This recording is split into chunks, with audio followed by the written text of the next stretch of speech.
Hey guys, Todd with Vapor Hunting Technologies.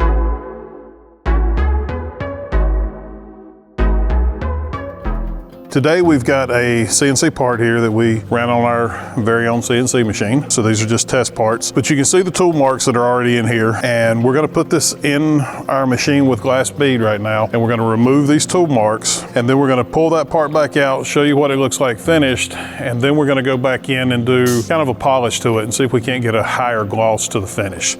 So with that being said, let's check it out and see what happens.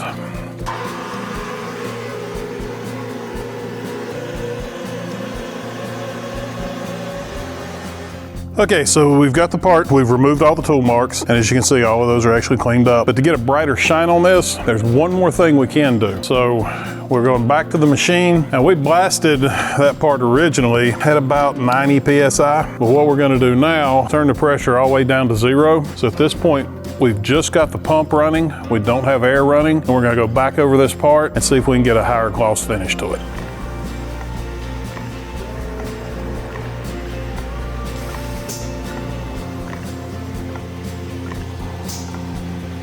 Okay guys, so we've put it back in the machine, we've turned our pressure down, we went back over this part, and the more you go over it, the brighter that shine's gonna get. This is a really bright shine on a CNC part that originally started out with all the tool marks on it. So if you're wanting to polish up aluminum parts or polish up CNC parts, this glass bead is the perfect way to do that. Again, blast it at high pressure, remove those tool marks, turn the pressure down, go back over the part gently. It allows that glass bead to just kind of flow across the surface, and that's what gives you that high gloss shine that you're looking for.